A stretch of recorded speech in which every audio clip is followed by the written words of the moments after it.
Hello नमस्कार।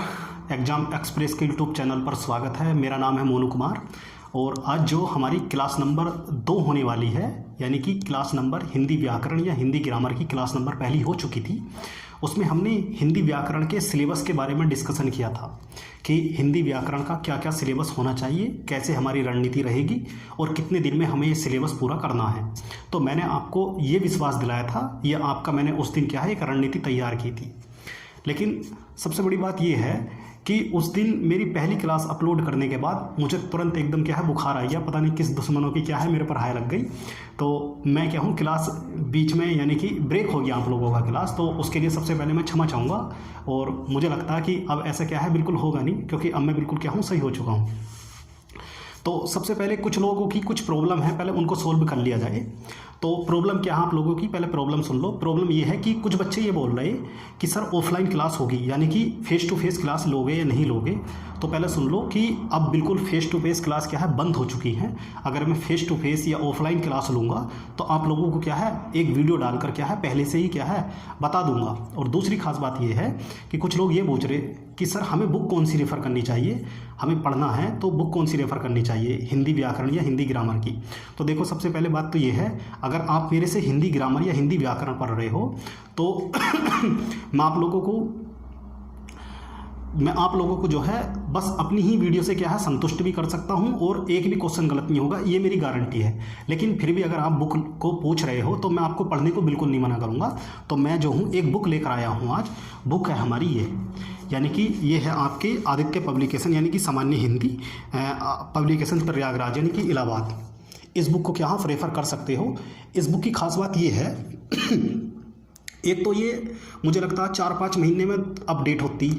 दूसरी बात इसमें यह है जितने भी प्रीवियस के पेपर हैं, यानी कि जितने भी क्वेश्चन या पेपर आपके एग्जाम हो चुके हैं उनका सारा लेखा जोखा यानी कि जो क्वेश्चन आए हुए हैं वो सारे इसमें मिल जाएंगे आपको। तो इस आधार पर आप ये भी चेक कर सकते हो कि मैं जो पढ़ा रहा हूँ वो एक सही दिशा में है या नहीं है। तो आप इससे ये भी चेक कर सकते हो। लेकिन इसकी एक बुराई ये है कि इसमें कुछ जगह गलतियाँ भी हैं। और दूसरी खास बात ये है इस बुक की बुराई है जो कि इसमें व्याकरण के कुछ नियम नहीं हैं। बस शॉर्टकट में ऐसी थोड़ा बहुत समझा कर क्या है और यानी कि यहाँ से निकलने की कोशिश की है लेखक ने।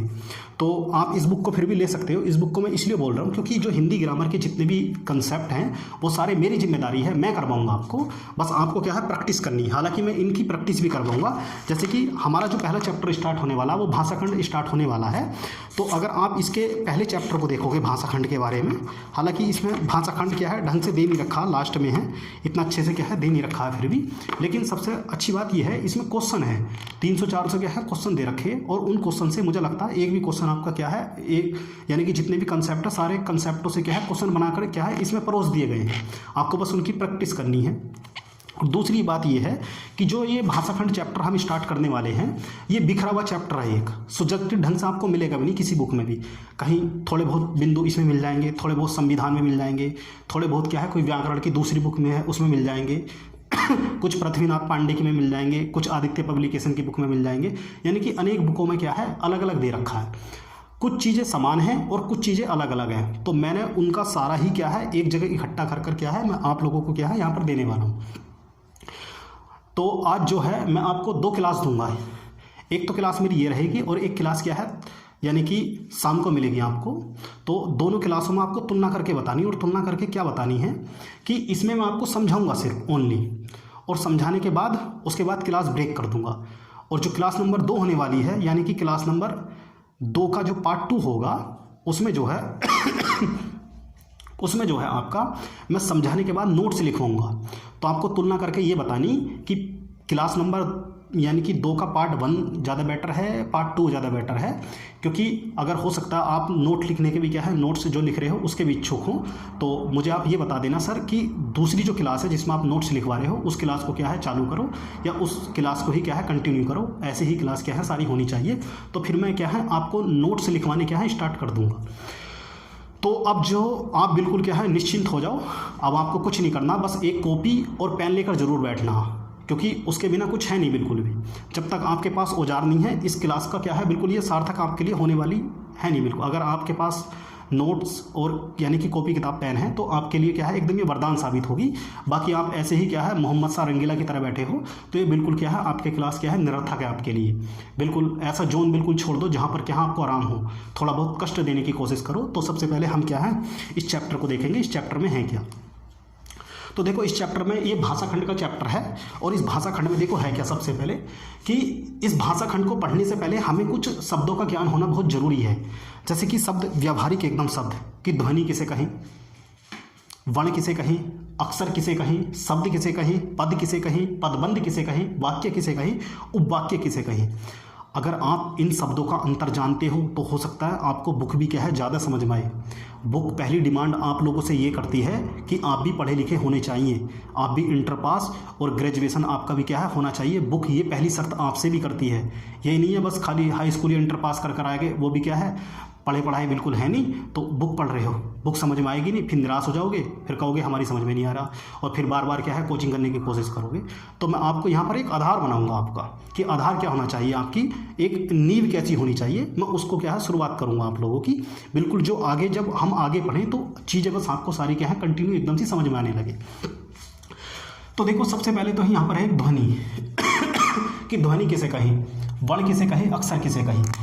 तो सबसे पहले हम इन तीन शब्दों को देखेंगे, ध्वनि, वर्ण और अक्षर में अंतर क्या है, किसे ध्वनि कहें किसे वर्ण कहें। तो देखो क्या है इसमें, कुछ विद्वान ये बोलते हैं कि जो जैसे कि मैंने लिखा का कबूतर लिख लिया और का के नीचे मैंने हलंत लगा दिया। तो कुछ ये जो हलंत लगा दिया इस समय मैंने का के नीचे, तो ये इस समय स्वर रहित है। एक होता स्वर सहित, जैसे कि मुझे अगर का निर्माण करना हो, जैसे कि ये मुझे का निर्माण करना हो, समझ रहे हो नहीं, तो मैं का निर्माण कैसे करूँगा। पहले तो मैं अगर मुझे का निर्माण करना हो तो सबसे पहले मैं का लिखूँगा, उसके नीचे हलंत लिखूँगा, फिर क्या है धन और फिर क्या है आ, उसके बराबर क्या बनेगा, एक का बनेगा। जैसे कि हम जब किसी शब्द को तोड़ते हैं और तोड़ने के बाद जो ध्वनियाँ निकलती हैं, जो स्वर निकलते हैं, जो मात्राएँ निकलती हैं, उसी से क्या है आपका वर्ण बनता है। मेरी बात समझ में आई।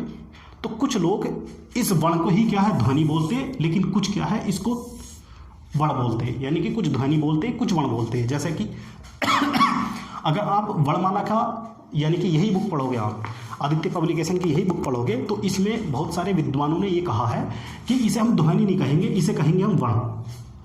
ठीक है साहब, इसे भी वर्ण कहेंगे और इसे भी वर्ण कहेंगे, यानी कि जिसके नीचे हलंत लग रहा उसे भी वर्ण कहेंगे और जिसके नीचे हलंत नहीं लग रहा उसे भी वर्ण कहेंगे।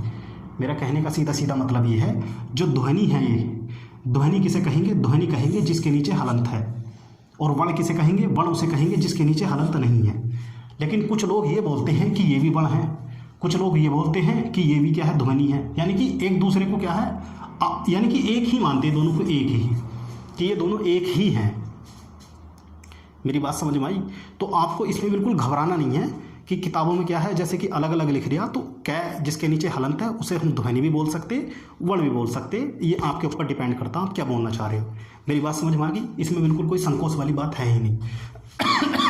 अब बात आती सबसे पहले अक्षर की। ये हिंदी व्याकरण या हिंदी ग्रामर में एक ऐसी समस्या है जो अच्छे अच्छे टीचरों को जो रात को यूट्यूब से पढ़ के और सुबह क्या है पढ़ाने की कोशिश करते हैं, उन्हें भी बिल्कुल नहीं पता होगा। अगर आपको संतुष्ट ना हो तो आप क्या है जानकारी ले सकते हो, मैं बिल्कुल गारंटी दे सकता हूँ आपको कि सब वर्ण और अक्षर में बिल्कुल वो क्या है अंतर नहीं बता सकते, लेकिन फिर भी क्या है आपको यहाँ पर समझना चाहिए क्योंकि ये क्लास क्या है अपनी है। तो देखो जैसे क्या है अक्षर है, अक्षर किसे कहें, तो अक्षर हम उसे कहेंगे जो आधा वर्ण है। जैसे कि मैंने आधा कै लिख दिया, आधा गै लिख दिया, ये क्या है अक्षर है।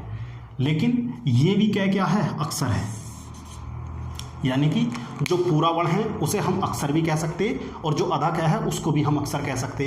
लेकिन वर्ण जो ये आधा कै है इसको वर्ण नहीं कह सकते, बस आपको इतना ही ध्यान रखना।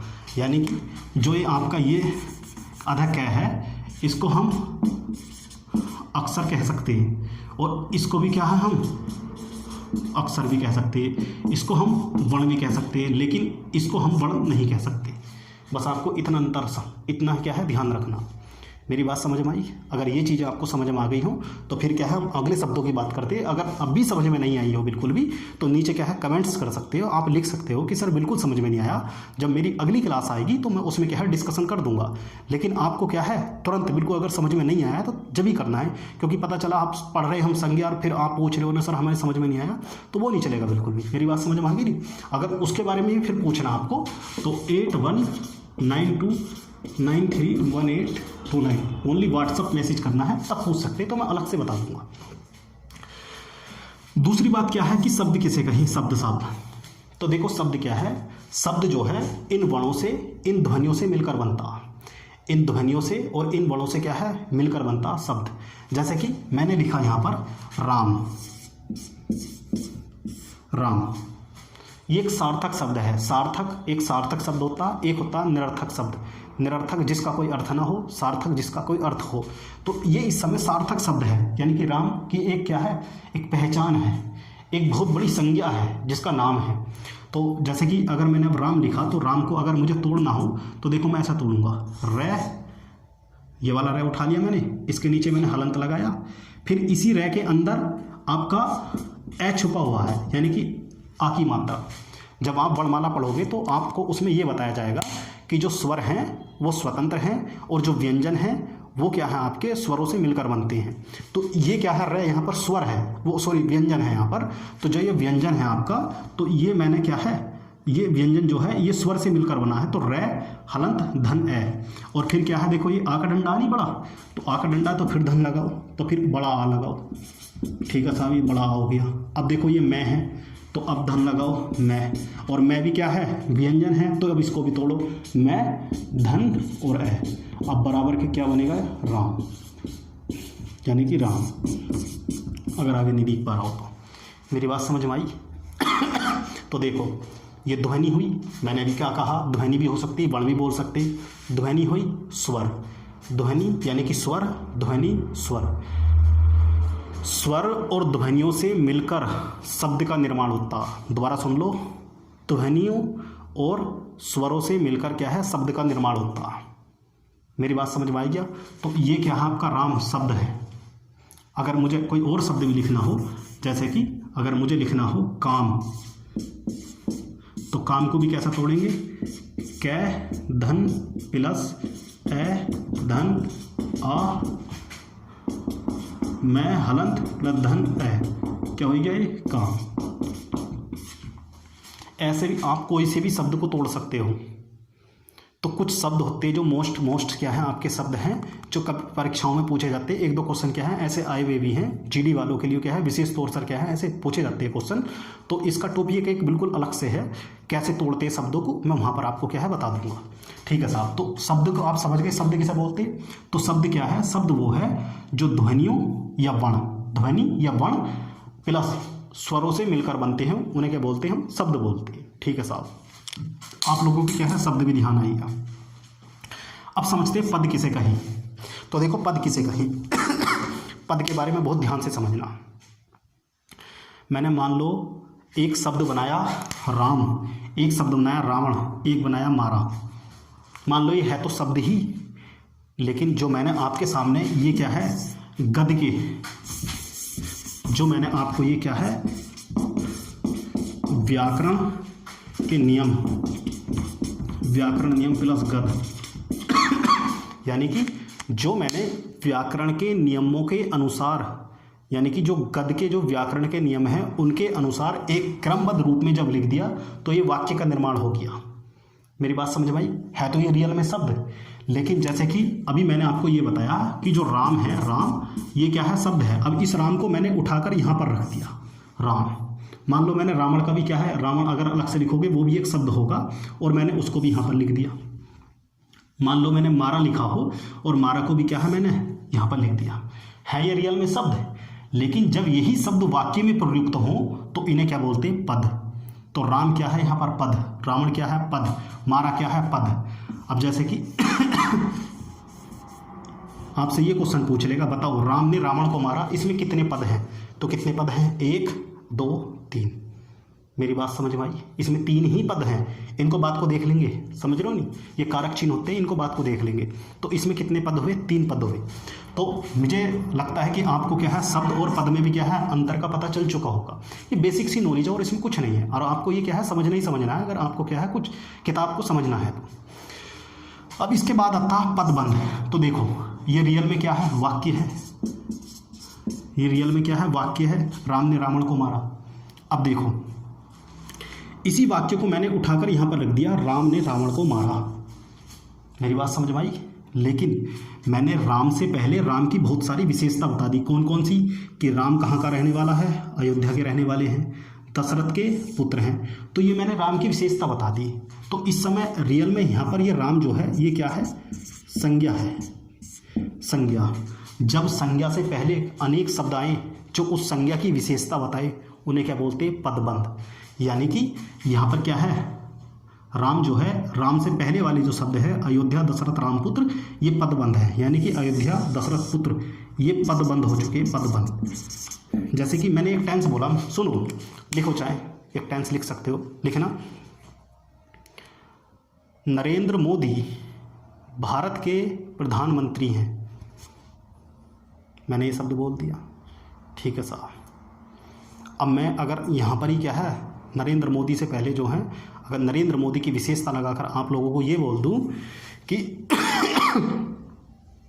1950 के बाद नरेंद्र मोदी सबसे ताकतवर नेता हैं, तो नरेंद्र मोदी से जितनी भी पहले आपको मैंने विशेषता बताई वो सारे क्या हैं, पदबंध हैं। मेरी बात समझ में आई? जैसे कि मैंने कहा कि रावण महान था, और मैं अब ये बोलूं कि लंका का रहने वाला रावण महान था, तो रावण से पहले जितने भी मैंने आपको विशेषता बताई उसकी, रावण की, वो आपकी क्या हुई, पदबंध हुई। तो पदबंध कुछ नहीं है, पदबंध क्या है, जो संज्ञा से पहले जो शब्द हैं उनको क्या बोलते हैं, पदबंध बोलते हैं। तो मुझे लगता है पदबंध भी क्या आप लोगों की समझ में आ चुका होगा। अब शब्द आते हैं 2, वाक्य और उपवाक्य, इनको एक साथ ही समझते हैं। देखो मैंने लिखा यहाँ पर, अयोध्या दशरथ पुत्र राम ने रावण को मारा। मैंने यही टेंस उठा कर क्या है, नीचे रख लिया। टेंस तो भैया ये भी पूरा है, ठीक है साहब, और मैंने इसको क्या है, यहाँ पर लिख लिया। और फिर मैं बोल लिया हूँ क्योंकि उसने अनेक पाप किए थे। किसने? रावण ने। तो दोबारा समझो, अयोध्या दशरथ पुत्र राम ने रावण को मारा क्योंकि उसने अनेक पाप किए थे। किसने? रावण ने। तो रावण को यहाँ किसने मारा है? राम ने मारा। तो देखो जब कोई कार्य करता हो उसे बोलते प्रधान। प्रधान कौन है यहाँ पर? राम। तुम्हारे गांव में काम कौन करता? ग्राम विकास का प्रधान। तो यहाँ पर भी राम ने क्या काम किया है? रावण को मारा। तो ये क्या है? राम जो है, यानी कि जो ये यहाँ पर कोमा लग रहा, इससे पहले हम इसे कह देंगे प्रधान वाक्य, प्रधान वाक्य। और जो क्योंकि उसने अनेक पाप किए, यानी कि रावण, प्रधान वाक्य है ये, अयोध्या दशरथ पुत्र राम ने रावण को मारा क्योंकि उसने अनेक पाप किए। और जो ये वाक्य बचा आपका, ये इस पर डिपेंड है। किस पर? अयोध्या दशरथ पुत्र राम ने रावण को मारा। तो इसे बोल देंगे हम आश्रित वाक्य, आश्रित वाक्य। अब देखो यहाँ पर अयोध्या दशरथ पुत्र राम ने रावण को मारा क्योंकि उसने अनेक पाप किए थे। यहाँ पर 2 वाक्य है। अगर मैं इसको ढक दूँ और मैं सिर्फ इसको बोलूँ अयोध्या दशरथ पुत्र राम ने रावण को मारा, वाक्य तो भी पूरा है। और मैं इसको भी क्या है, ढक दूँ और मैं ये बोलूँ आपको क्योंकि उसने अनेक पाप किए थे, ये भी टेंस पूरा है। जब कोई एक वाक्य 2 छोटे छोटे वाक्यों से मिलकर बनता हो उसे क्या बोलते हैं? उपवाक्य। तो यहाँ से कोमा से इधर को ये क्या है? उपवाक्य है, और इधर को भी ये क्या है? उपवाक्य। और अगर मैं इसे पूरे से यहाँ तक पढ़ूँ तो ये क्या है? वाक्य। मेरी बात समझ में आ गई? वाक्यों का एक बिल्कुल अलग चैप्टर है। संयुक्त वाक्य किसे कहें, सरल वाक्य किसे कहें, मिश्रित वाक्य किसे कहें, और वाक्य के फिर क्या है, अलग से 8 प्रकार बता रखे, अलग से चैप्टर में समझ लेंगे। यहाँ पर मैंने क्या है, बस आपको एक छोटा सा हिंट देने की कोशिश की है। अब भी समझ में नहीं आया हो तो नीचे क्या है, कमेंट्स कर सकते हो, वरना टॉपिक क्या है, अगला आएगा ही आएगा, इसमें कोई दुराई वाली बात है। अब देखो, ठीक है साहब, ये जो पदबंध है इसके भी क्या है, अलग से एक चैप्टर है। जैसे कि मैंने यहाँ पर लिख रखा, हमेशा शोर करने वाला वह आज शांत क्यों है। मैंने एक नीचे टेंस लिख रखा, और मैंने ऊपर आपको क्या बताया था, अयोध्या दशरथ पुत्र राम ने रावण को मारा। तो राम क्या है यहाँ पर? संज्ञा है, और वह क्या है यहाँ पर? सर्वनाम है, सर्वनाम। इस सर्वनाम की जगह यहाँ पर संज्ञा भी हो सकती थी, विशेषण भी हो सकता था, विशेषण भी हो सकता था, और यहाँ पर क्या है आपकी क्रिया भी हो सकती थी। यानी कि मैं ये कहने की कोशिश कर रहा हूँ आपसे, ये बताने की कोशिश कर रहा हूँ, जो पदबंध है उसका भी एक क्या है अलग से टॉपिक है, तो हम उस टॉपिक को भी क्या है बांट कर पढ़ लेंगे। इसके 4 प्रकार है। 4 कौन कौन से? सर्वनाम पदबंध, संज्ञा पदबंध, विशेषण पदबंध, क्रिया पदबंध। मेरी बात समझ में आई तुम्हें? तो इस संज्ञा की जगह क्या है वह भी, यानी कि जो सर्वनाम की भी क्या है विशेषता बताई, जैसे कि हमेशा शोर करने वाला वह, यानी कि वह की क्या विशेषता है? हमेशा शोर करने वाला है, आज वह शांत क्यों है। तो यहाँ पर क्या है वह जो है पदबंध है। मेरी बात समझ में आएगी तुम्हें? अगर आपको इस टॉपिक से भी कोई प्रॉब्लम हो तो नीचे क्या है कमेंट्स कर सकते, वरना क्या है चैप्टर सारे आएंगे ही आएंगे। मैंने सिर्फ आपको क्या है बेसिक सी बात बताने की कोशिश की है। अगर अब भी समझ में नहीं आई तो एक बार क्या है मैं दोबारा से रिवीजन कर रहा हूँ। ध्वनि क्या है? ध्वनि क्या है? जिसके नीचे हलंत लगता हो उसको ध्वनि बोलते हैं। वर्ण क्या है? जिसके नीचे ध्वनि ना हो उसको वर्ण बोलते। लेकिन इस ध्वनि को क्या हम वर्ण भी बोल सकते, और वर्ण को क्या हम ये भी बोल सकते जो नीचे हलंत नहीं है कै। ठीक है साहब। अक्सर क्या है जो अधा कै है, जो जितने भी आधे वर्ण हैं उन्हें अक्सर बोलते, और जो पूरे वाले हैं उन्हें भी क्या है अक्सर बोलते, लेकिन जो आधे वाले कै हैं उन्हें वर्ण नहीं बोल सकते। मेरी बात समझ में आई? ठीक है, क्लास को अब यहीं ब्रेक करते हैं, बाकी दूसरी क्लास आएगी, आप मुझे क्या है बता सकते हो। नमस्कार, धन्यवाद।